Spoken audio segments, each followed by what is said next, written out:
This is the WJTS News. In the news tonight, Waupaca Foundry injuries. Midstate Corridor holds public meetings. Talk of safe haven baby boxes in Ferdinand. Kurt Guxell will be in with sports, and our WJTS Informed segment continues with Patty Rue and Mike Steffi. All to come on WJTS TV News.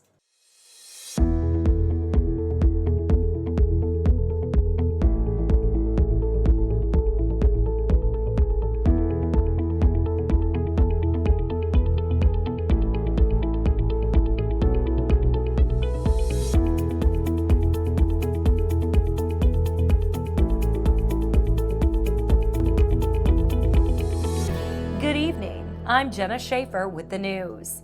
3 out of the 4 workers injured at the Waupaca Foundry are out of the hospital.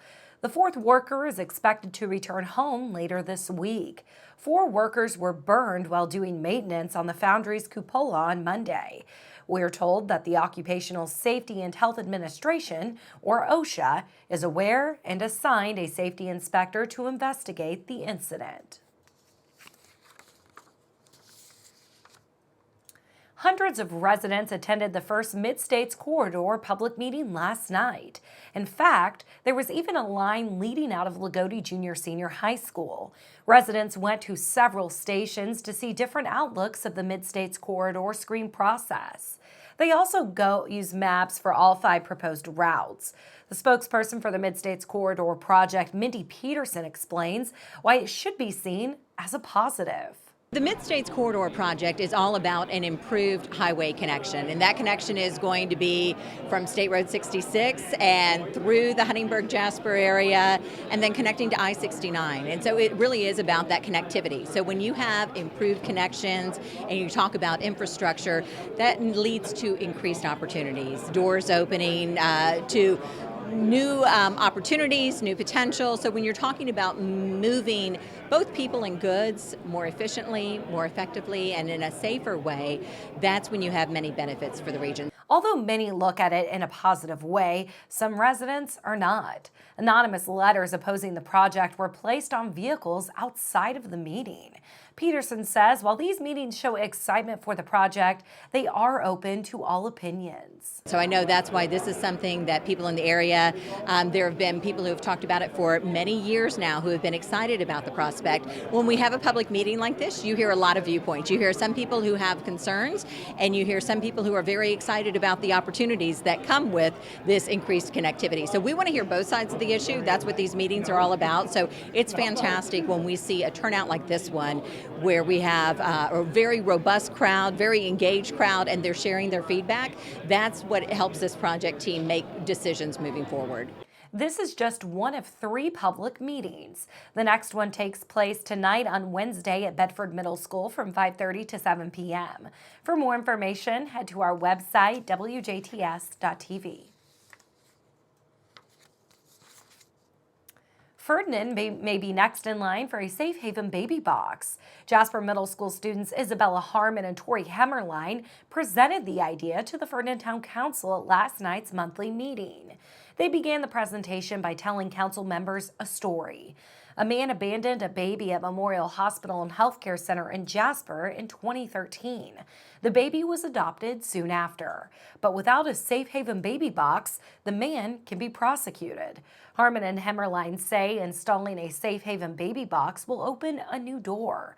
To help the council have a better understanding, the girls broke the installation process down. The estimated initial cost for installation is $10,000.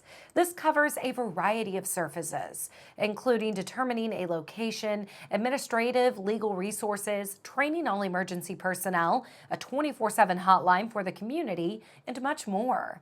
The girls also say there will be an estimated annual fee of $200 for recertification and maintenance. And to help raise these funds, Harmon and Hemmerline have a plan. They have support pledges and have met with Memorial Hospital, who gives the girls their full support. Remaining funds will come from businesses, organizations, and individual donors. Although a location has not yet been determined, the girls would like to install it at Ferdinand's 24-hour EMT station. Town Council President Ken Seacard says Harmon and Hemmerline have their full support. To learn more about last night's monthly meeting, head to our website at WJTS.tv. The Du Bois Branch Library is hosting the U.S. Small Business Administration for a special workshop. 10 Steps to Start Your Business is a workshop where guest speaker Lindsay Malikchi will teach attendees how to start their own business. These steps include covering the planning process, financial decisions, and legal activities necessary to turn an idea into a hobby or business. Participants will learn what resources and funding options are available and the reality about grants. The registration deadline is March 19th. You can register for the morning or afternoon workshop by heading to jdcpl.us and clicking on the event keeper, or by calling the library at 812-678-2548.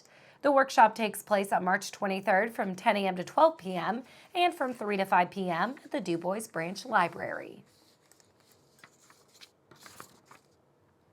A group of priesthood students from the St. Meinrad Seminary and School of Theology are now acolytes. 16 priesthood students received their ministry of acolyte in the seminary's St. Thomas Aquinas Chapel on February 13th.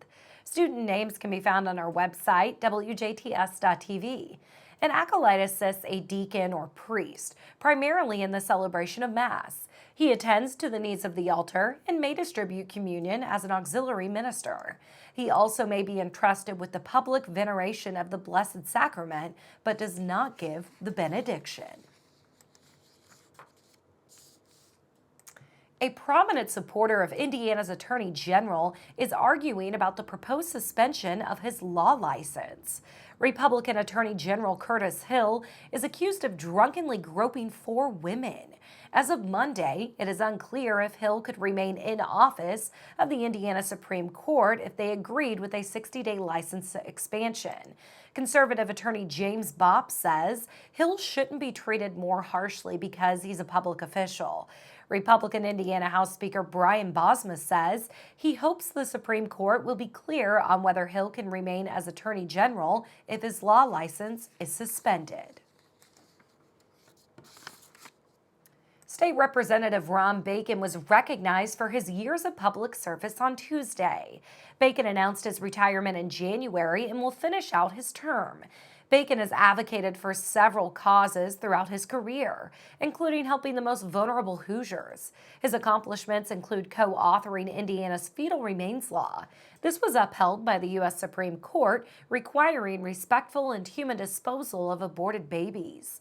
Bacon's efforts also resulted in new laws to help school official staff to recognize and treat serious threats to students and athletes, like concussion, sudden cardiac arrest, and heat exhaustion. Bacon serves as chair of the House Statutory Committee on Interstate and International Cooperation and is a member of the House Public Health Committee and House Commerce, Small Business, and Economic Development Committee. Drivers may soon be prohibited from using handheld cell phones on Indiana roads. A state Senate committee voted 8-1 on Tuesday to endorse the bill. This poll only permits cell phone use without hands-free or voice-operated technology, except in emergencies. Tina Smith of Indianapolis testified from a wheelchair about how she and her husband had stopped their motorcycle along a road when they were hit by a minivan whose driver was looking at a cell phone. Tina and her husband both lost a leg in the crash.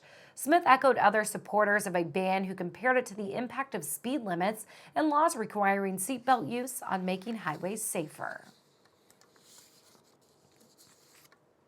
Indiana legislators will not revive a proposal about workplace accommodations for pregnant women. The proposal would have required Indiana businesses with more than 15 employees to allow pregnant women to take longer breaks, transfer to less physical work, and take unpaid time off after childbirth. Governor Eric Holcomb urged lawmakers to support the proposal. It was rebuffed in the Senate earlier this month. Republican Indiana House Speaker Brian Bosma says it could expose more companies to lawsuits. We'll take a look at your weather forecast when we come back on 18 WJTS.